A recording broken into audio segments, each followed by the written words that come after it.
Have heard me preach about the experience and example that I've been lucky enough to have in my life from my parents.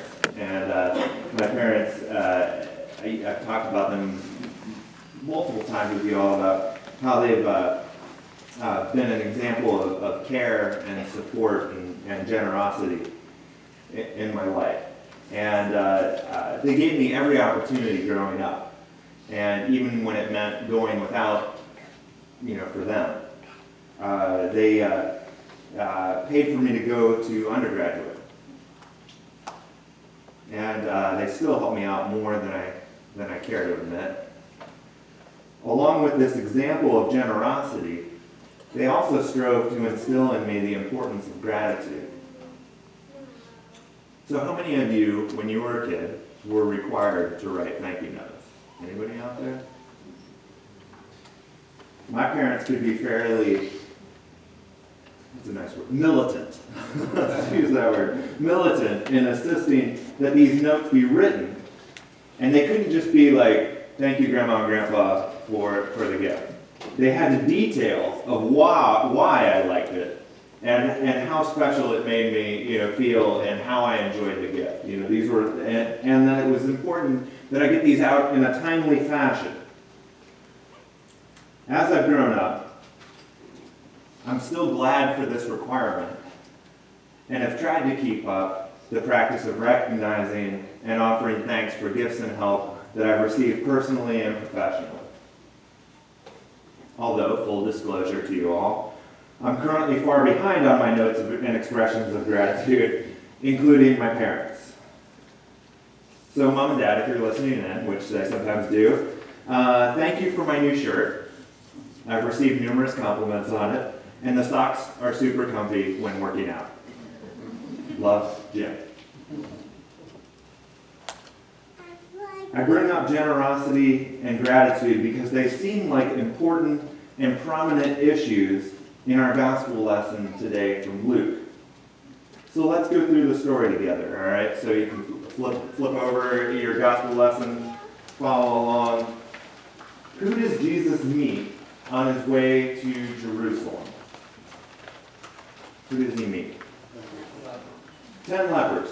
And we remember that leprosy was a generic term back then.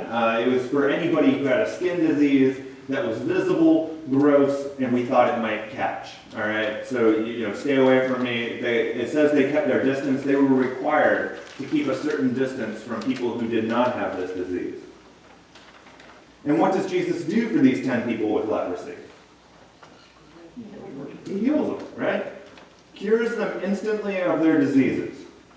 And because they have had to keep this distance, they have been cut off from all their family, their friends.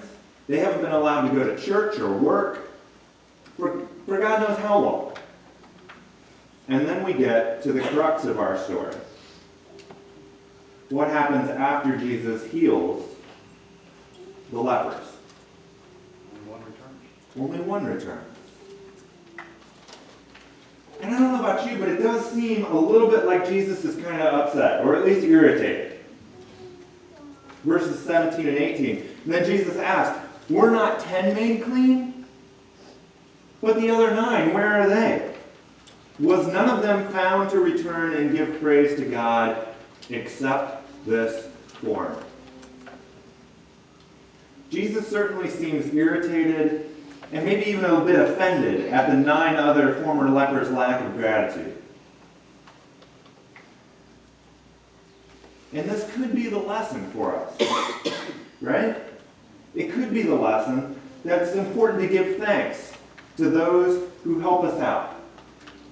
And this is most certainly true because, I don't know about you, if you've ever had the chance to help somebody out. Anybody out there ever help somebody? It's nice to feel appreciated. It's nice to feel recognized. It's nice to know that your gift mattered, that your gift affected and helped someone. And God and Jesus, we believe as Lutherans, was 100% God and 100% human. And yet, if we leave the story here, if we just make it a moral story, right? When you get a gift, You should say thank you. That's nice. If we leave it there, I worry that we miss out on looking for the gospel. If we stop at the importance of saying thank you for amazing and generous gifts, I wonder if we miss out on the life-altering good news of Jesus Christ. Because that's why we hear it this morning. Why is this story of the 10 lepers who were healed good news for the world? Not just good advice. Again, it seems like Jesus sounds disappointed that only one healed man returns to offer praise. And yet I kind of wonder why Jesus is disappointed. I mean, their healing wasn't dependent on whether or not they offered thanks. Jesus says in verse 17, we're not 10 made clean, right? When they don't respond with gratitude, Jesus doesn't zap them back to being lepers, right? All 10 received grace and healing, regardless of their actions or their inactions.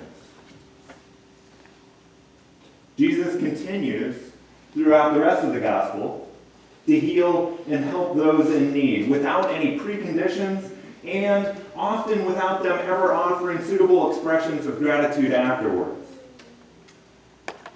And what's even more is that Jesus goes to the cross without the support or belief of his followers. And Jesus certainly rises from the grave to offer the world, you and me, grace, forgiveness, and salvation. And does he ever go to his followers and say, but first you guys got to apologize to me. First you got to say thank you. Grace is free, or it isn't grace. Why then is gratitude important to Jesus in this story? Why then do we hear this story of thanksgiving with the 10 healed lepers? And I was left wondering,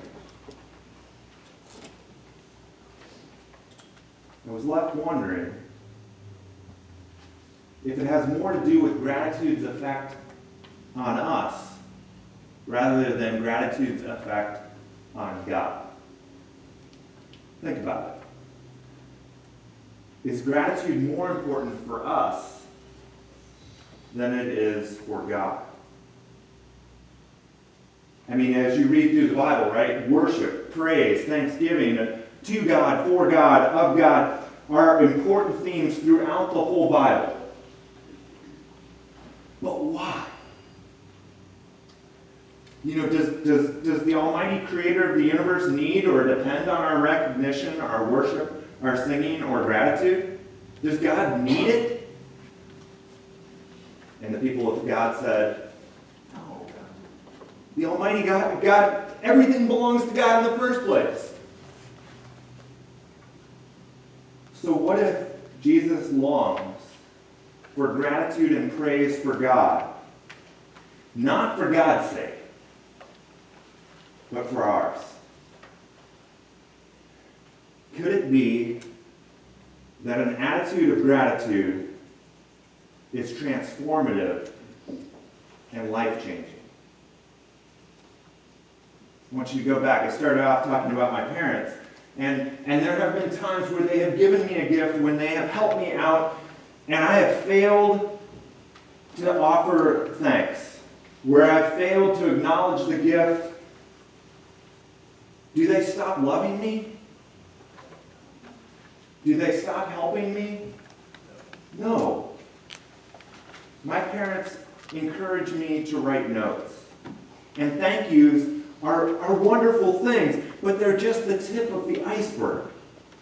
I wonder if the real gift that my parents gave me was that each time that I write someone, naming and describing the gift that I've been given and the impact on my life, I'm encouraged to live in our world in a new way. With each note, I'm reminded of the great cloud of witnesses who have helped raise me and helped shape me. Each act of generosity has reminded me that I am not alone. With each prayer of thanksgiving and word of gratitude to God, I'm shown a new way of being alive.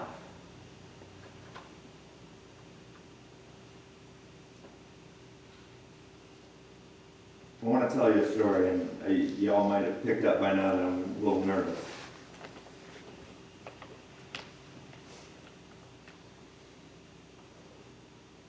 Most of you know that recently one of our cars broke down. And I was going up the hill recently, and it just stopped. And Subarus are wonderful cars until they don't work. And first estimate that we got was $500. Painful that we could do that. Mechanic calls back. Bad news. It's at least $1,000. I can probably find that. Calls back. It's a fluke accident. Nothing you did wrong. The mechanics, you've done all the maintenance. Piece came apart and wrecked the entire motor. The cost would be more than what I care to admit to you all.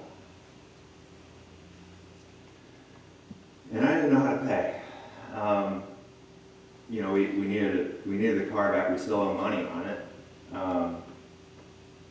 We drained our savings account, got some help from my parents, and got ready to max out my credit card. And mechanic called, a week later, 10 days later, and it's done. I come in, and he describes all the repairs that were done. And I'm just feeling sick to my stomach. And I've got the money in my hand, and he slides the bill across the counter, and it's stamped paid. Someone. Maybe somebody here, maybe somebody that you know. I don't know. They wanted to remain anonymous, and they gave me a tremendous gift. And my first response is that I don't deserve it. And believe me, I don't. I know people will always say, oh, Pastor. I'm like, no, you don't live up here. I don't. And what if they realize that I don't deserve this gift? I didn't earn it. I can't repay it. First, Erica and I talked about, we considered who might have helped us. And we kind of, we're doing like a whodunit sort of mystery. And we threw out names. And the list just got longer. And then we decided that it seemed to be against the nature and the intent of the gift. So we sent a thank you note to the mechanic and asked him to pass it on.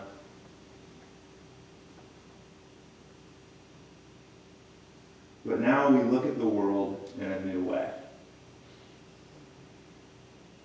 I like to imagine all the people that I come into contact with that love and support me as being part of this gift.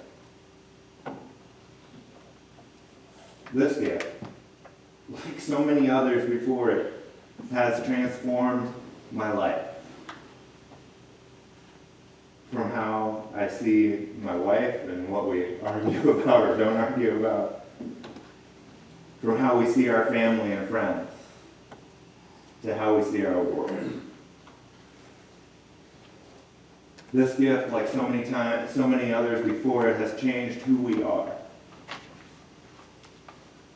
I continually realize that I cannot